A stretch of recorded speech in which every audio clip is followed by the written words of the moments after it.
You know, every time I smell lemon pie, real lemon, not that store-bought fluff, it pulls me right back to the summer of 1961. Funny how a smell can do that to you. One moment you're standing in your kitchen with your grandbaby's crayon drawing stuck to the fridge, and the next, well, you're 17 again, in a flowery dress, sitting at a corner booth at Sugar Bell Cafe, Logan. So hard you forget the world outside the window is moving on without you. That pie, that smell, it ain't just sugar and citrus. No, sir. It's stitched with memories, some sweet, some not so much. Now, I wasn't planning on telling this story today. Lord knows, I've kept it folded away like an old quilt tucked up in the back of my heart, where only the quiet ever goes. But this morning, when I opened the window and that summer air rolled in all warm and sticky and full of honeysuckle, something in me stirred. I saw a bluebird on the porch rail, just sitting there, chirping like it knew a secret. And wouldn't you know it, right then I smelled lemon. That exact pie Nancy and I used to order. It just hit me, out of nowhere. And I thought, Betty June, maybe it's time you let this one out. So here I am. Now don't get me wrong, I ain't looking for pity. I've had a good life. A full life. I've got 2 daughters with strong minds, 3 grandbabies who still think I hung the moon, and a garden that blooms even when I forget to water. I've known love twice. Real love, the kind that don't rush you. But even with all that, there's still this one thing that pokes at me like a splinter under the skin. Not 'cause it hurts like it used to, but 'cause it still matters. You ever had something taken from you, and you don't even know it's gone till someone else is wearing it? That's what happened to me. My best friend, my childhood sister, really, she went and married my ex-husband. Behind my back. No warning, no talk. Just a ring and a road trip to Gatlinburg. Land sakes alive, even now, saying it out loud feels like reading the last page of a book you didn't know you were in. I remember the day I found out. It wasn't from her. Wasn't from him either. It was from a woman I barely knew, pumping gas, who said it like she was asking me what time it was. Aren't you, Betty? Well, I heard Earl and Nancy just got back from their honeymoon. Just like that. I stood there, staring at the numbers on the gas pump like maybe they could explain it to me. I didn't say a word. I just nodded, paid, and drove home with the radio off and my heart pounding like a drum in an empty room. And let me tell you something, sugar, that wasn't the first time Earl had done me wrong. He had his ways, and they weren't all Sunday clean. But I never thought Nancy would be the one to twist the knife. We'd been through everything together. School dances, lost parents, Sunday mornings in the back pew of First Baptist fanning ourselves with paper bulletins. She knew the names of my babies before I did. We used to laugh till we cried over a lemon pie, remembering boys who never called and teachers who never smiled. She was family to me, and maybe that's why it still echoes. Not like thunder, more like a porch swing in the breeze. Gentle, but it don't stop. Some nights, I sit on that very swing, tea in hand, and I ask myself, was there a sign I missed? A silence I should have listened to? Or was it just the way things were meant to unfold? I don't have the answer, but I do have the story. And today, I think I'm finally ready to tell it. So grab a cup of something warm and sit a while. Because what I'm about to share, well, it might just change how you see trust, friendship, and the kind of heartbreak that don't show on your face, but stays in your bones. And before we go any further, let me ask you something.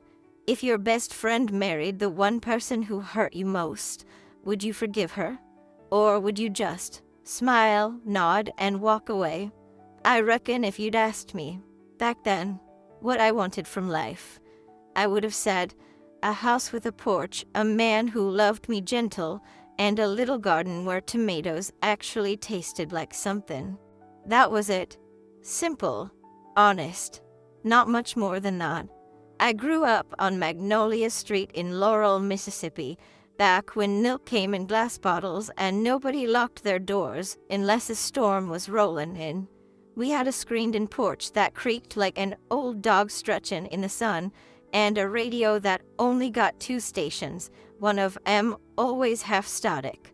But we made do with what we had. Lord have mercy, we were happy and didn't even know it. Mama raised me right, firm hand, soft heart. She'd hum hymns while hanging laundry, and every Saturday she'd bake cornbread, whether we had company or not. Daddy worked at the sawmill. Came home smelling like sweat and cedar, his arms thick from lifting all day. He didn't say much, but when he laughed, it filled a room. I was their only one, so they poured all they had into me, every bit of love and every spoon of discipline. School was just a block away, and that's where I met Nancy Lynn Carter. 1st grade. She had freckles like cinnamon sugar and hair that refused to stay tied.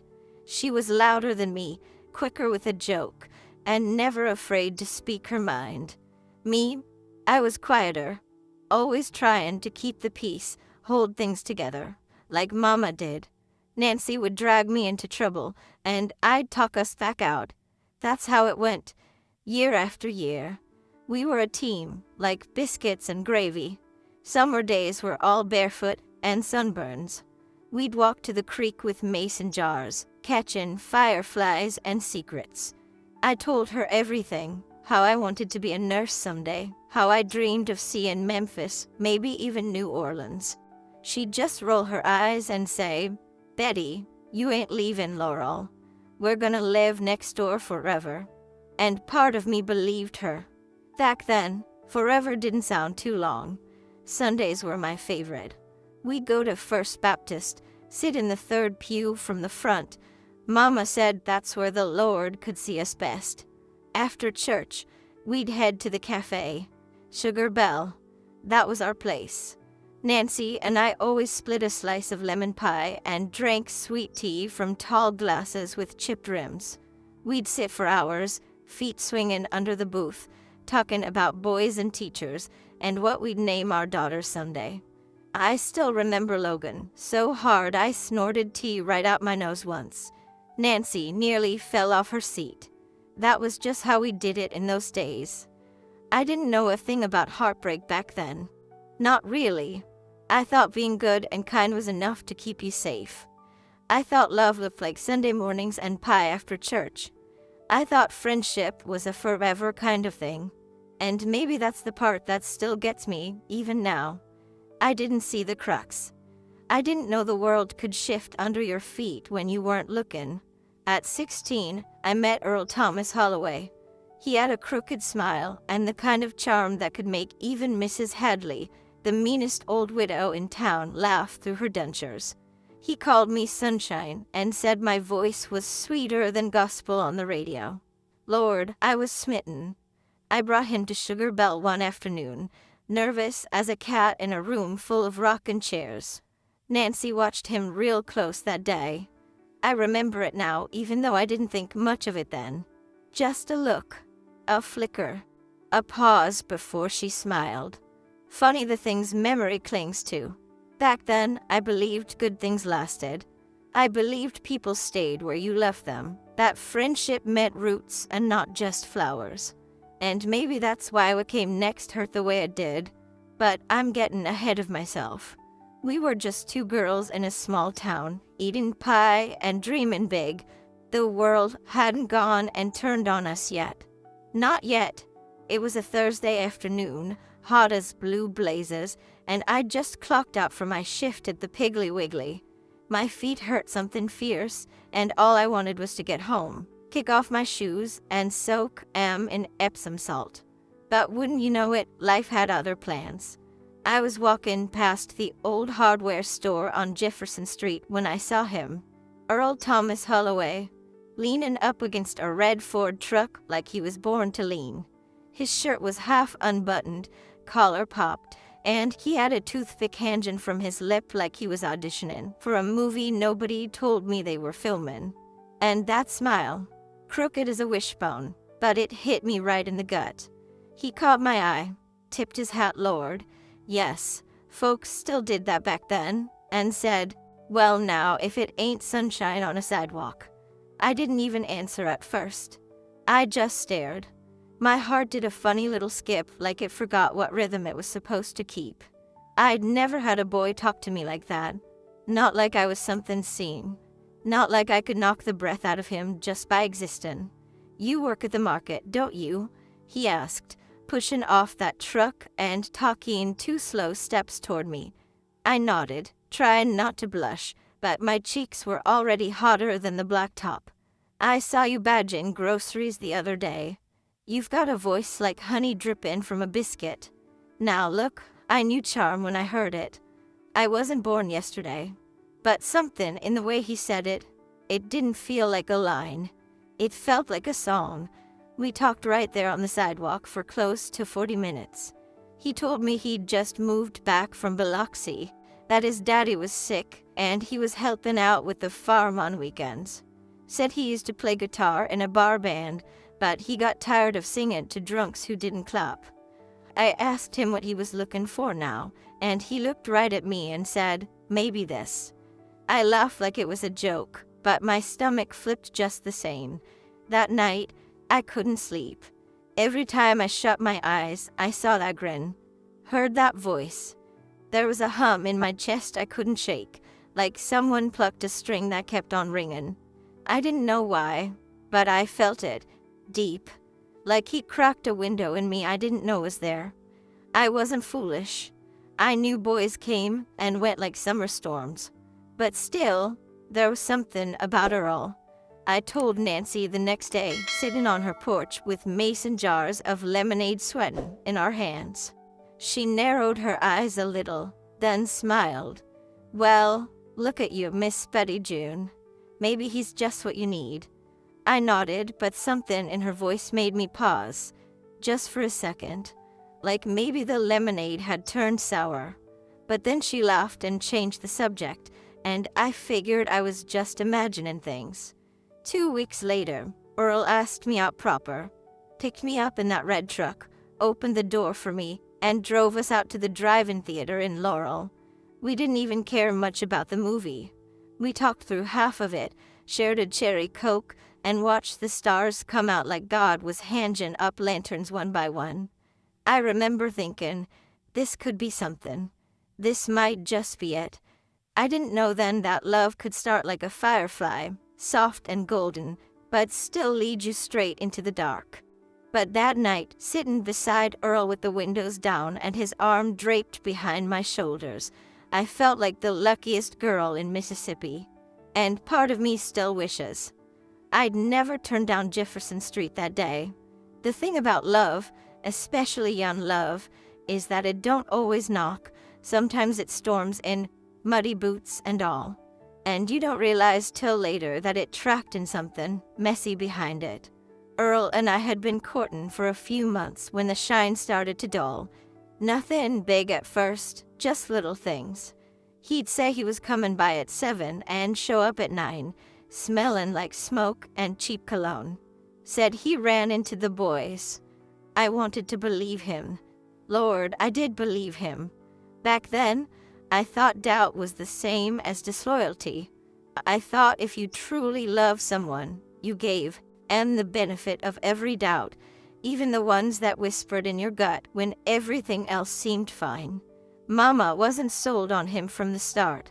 She said he was too fast with charm and too slow with work. I brushed it off, said she didn't understand him.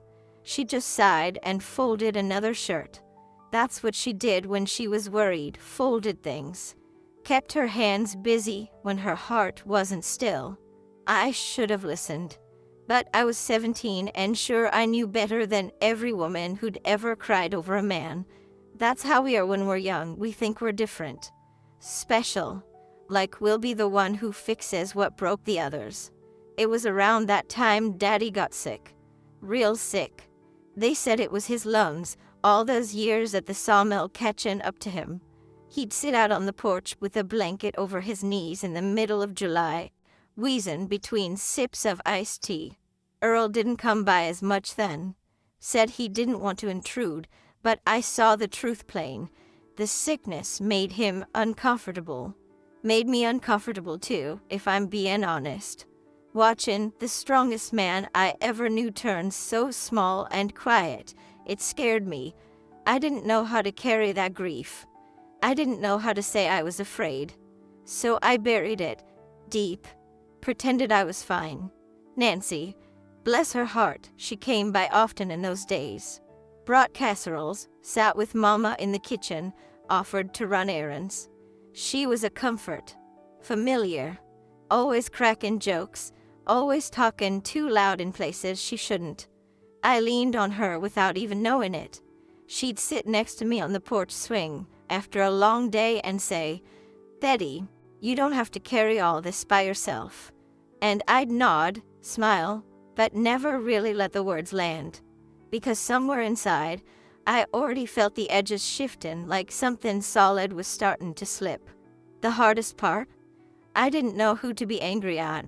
Earl, for drifting, myself, for needing him, Mama, for always being right, God, for letting Daddy fade before my eyes. I held it all like a pie left too long in the oven. It looked fine on the outside, but inside it was already burning. Then came the day Earl didn't show up for Daddy's funeral. No call, no letter, just silence.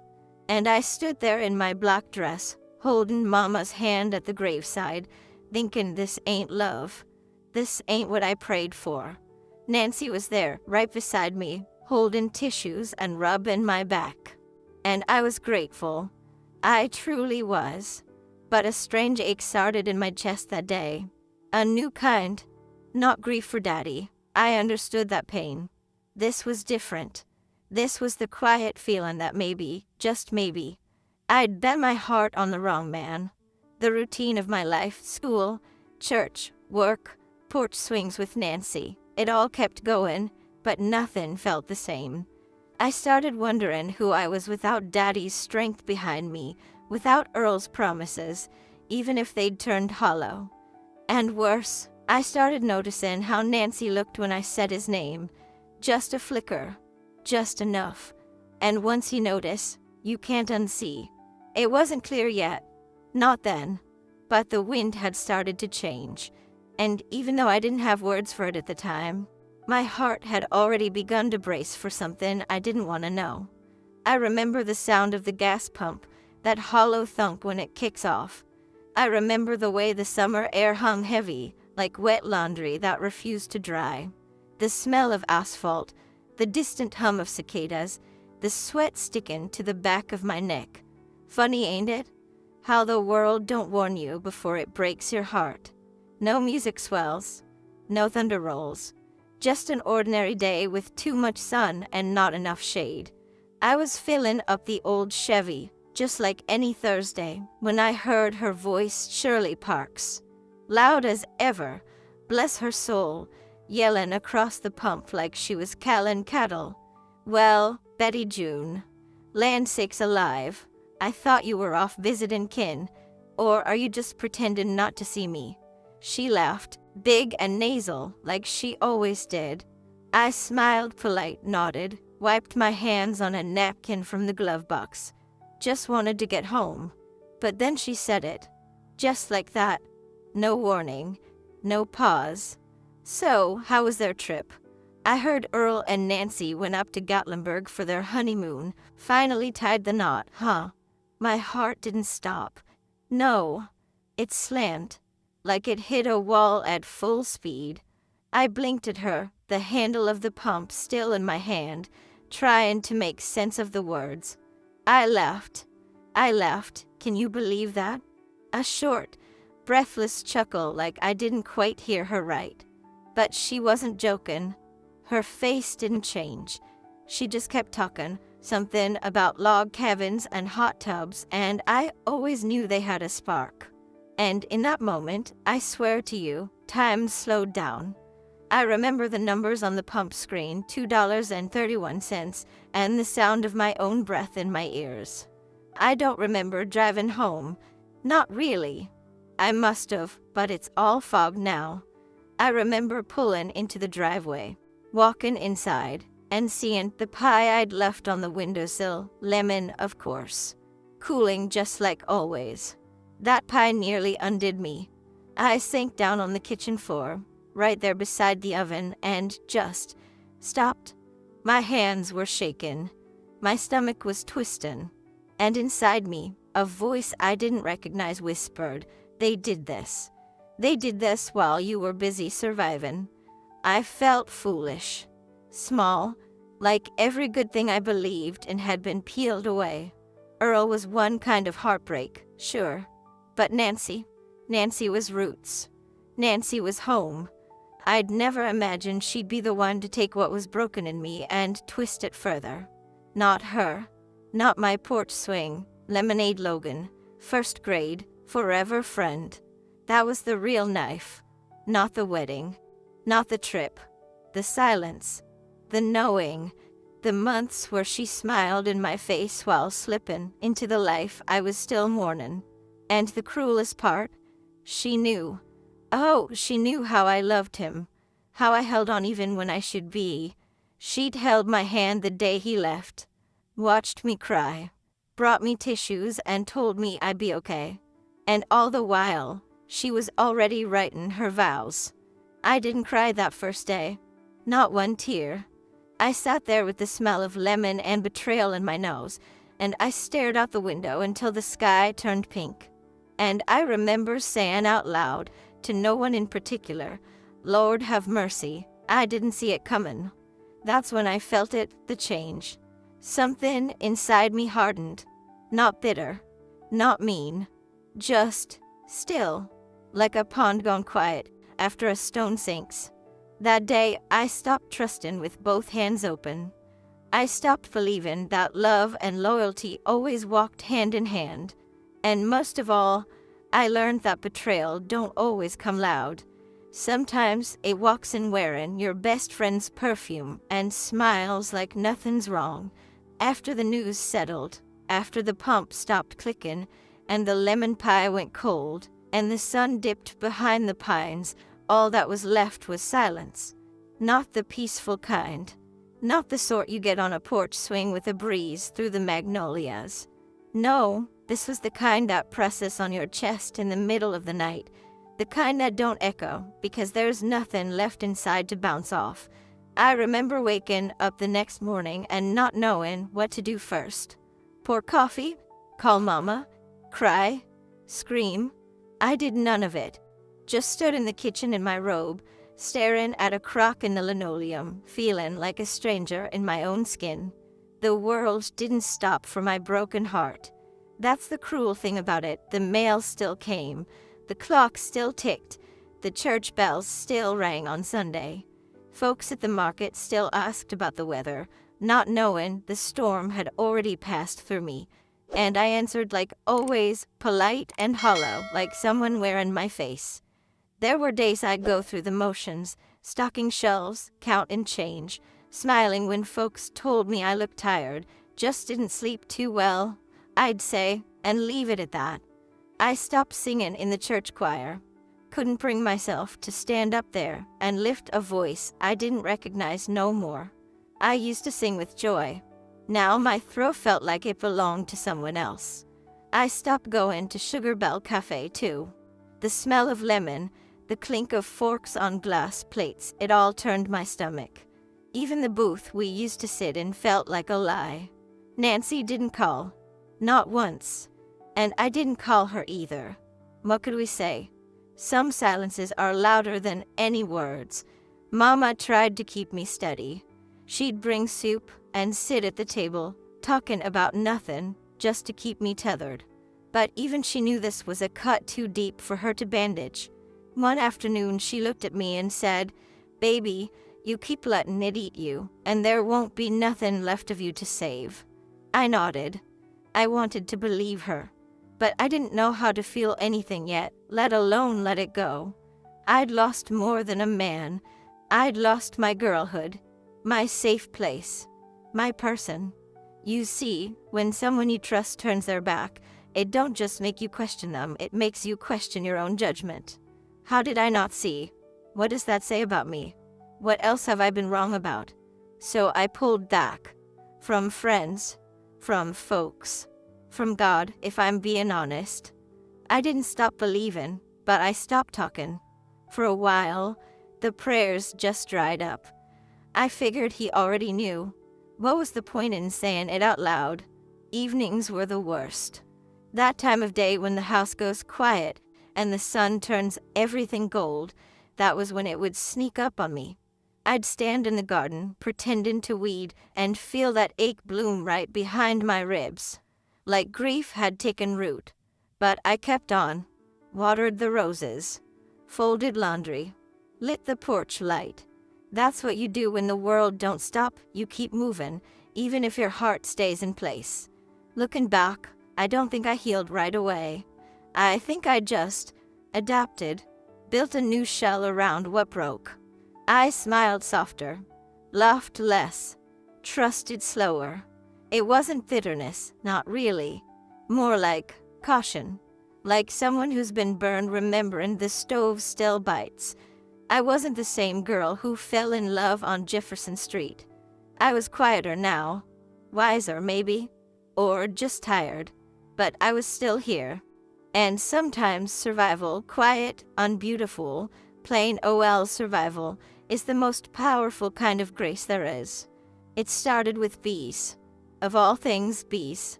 George had always loved them. Said there was a kind of poetry to how they worked. Steady, purposeful, no fuss, just moving from bloom to bloom like the world needed. And they knew it. I met George 2 summers after the pie went cold.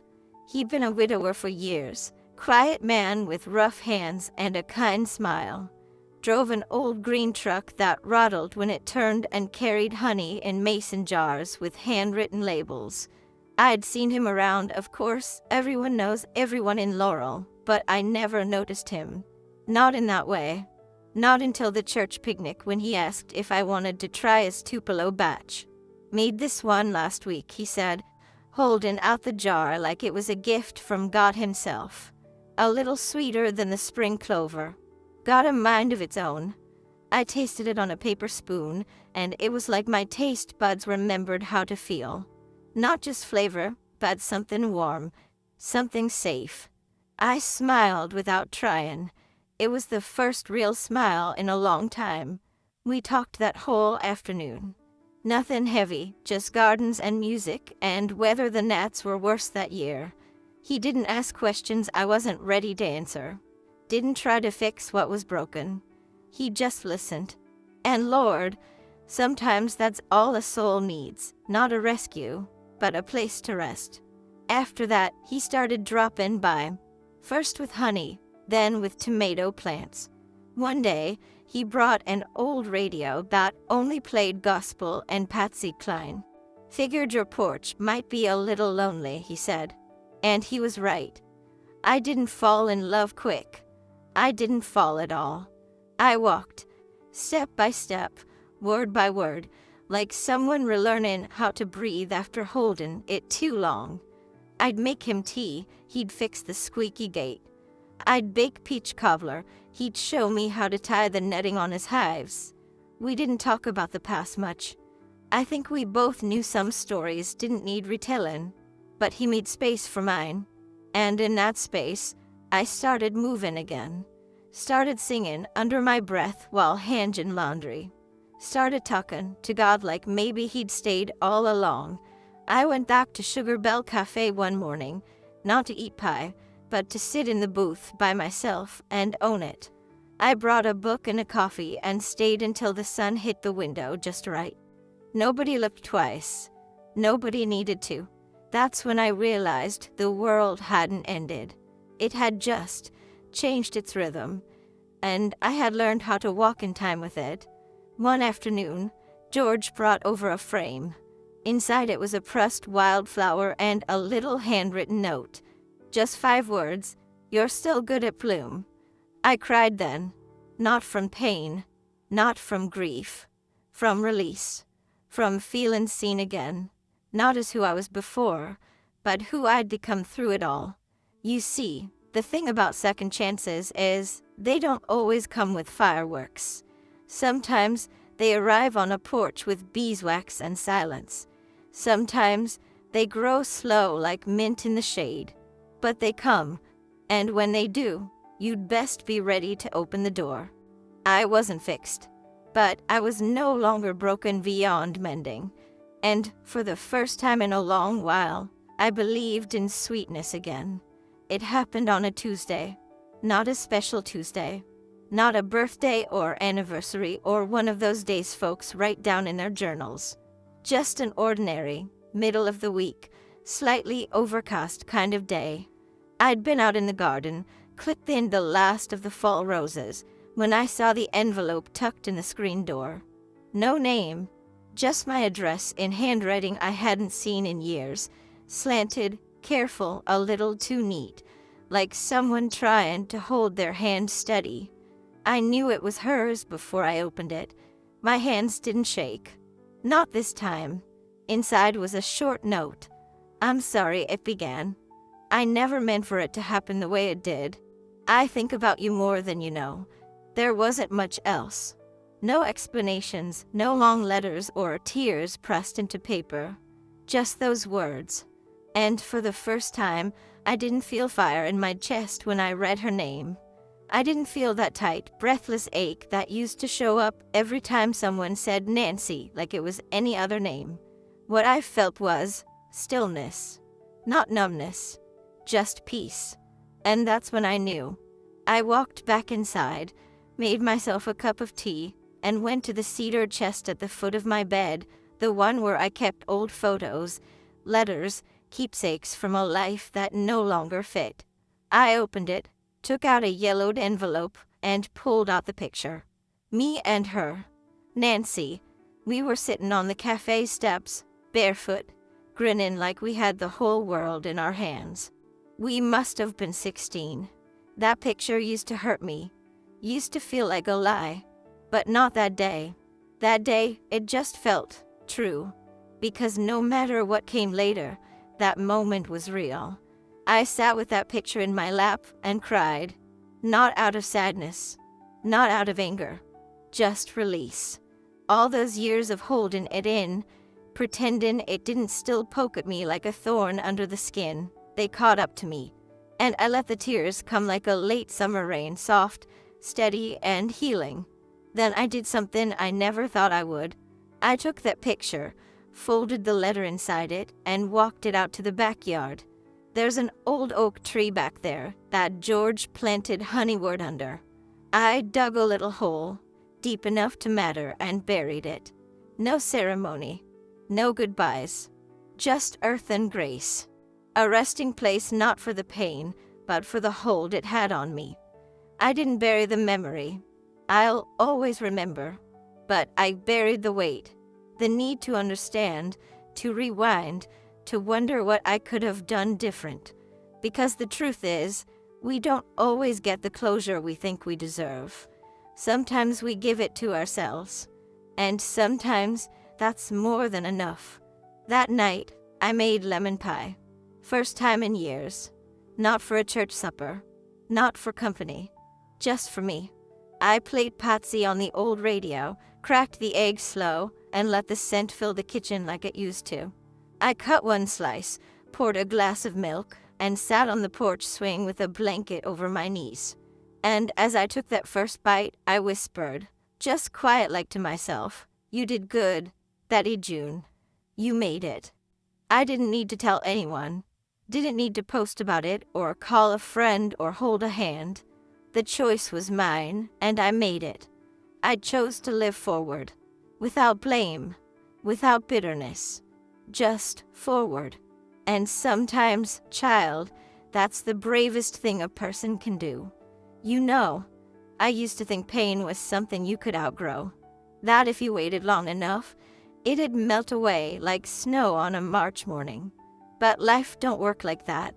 Pain don't vanish, it softens.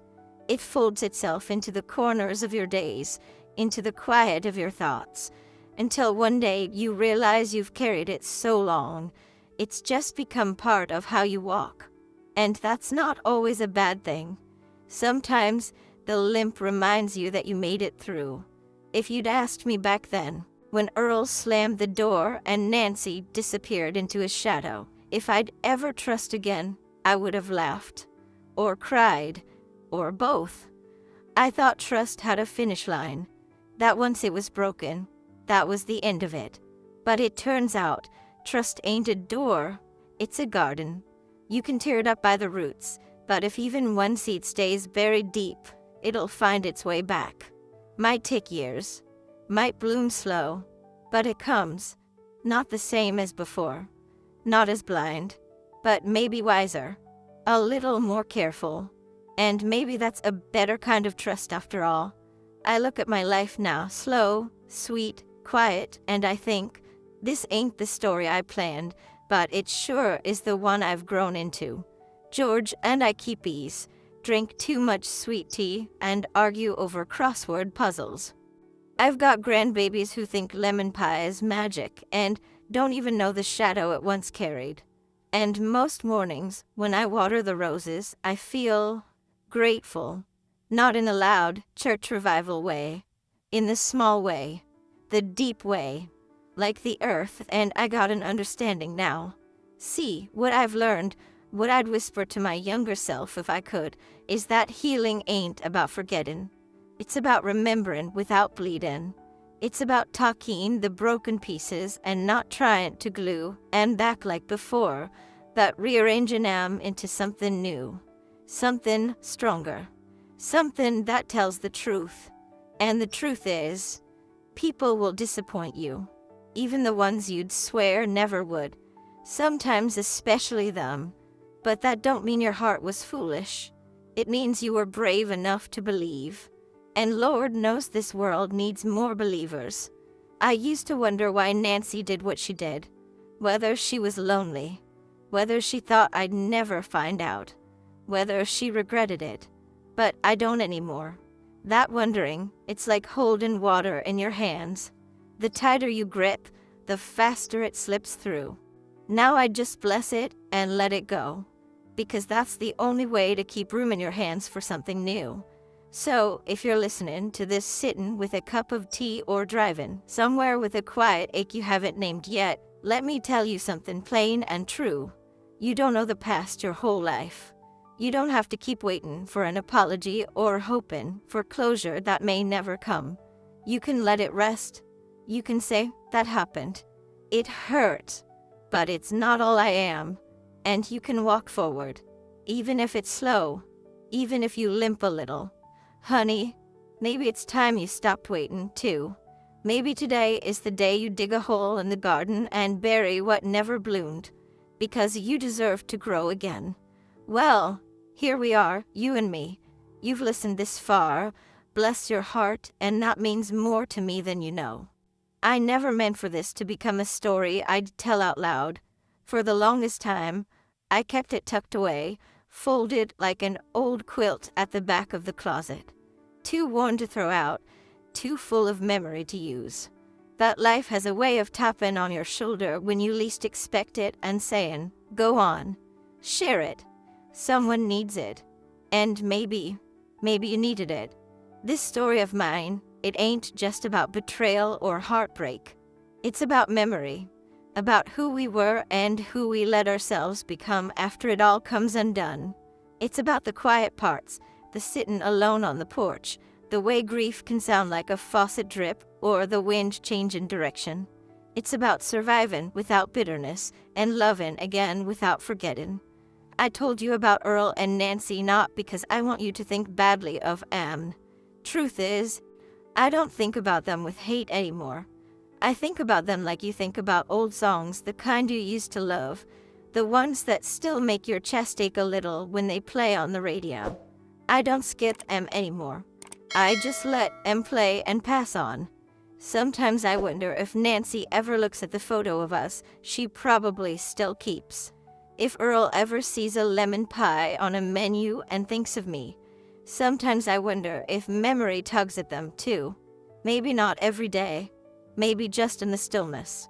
The kind that sneaks in after the dishes are done and the TV's off. I guess I'll never know for sure.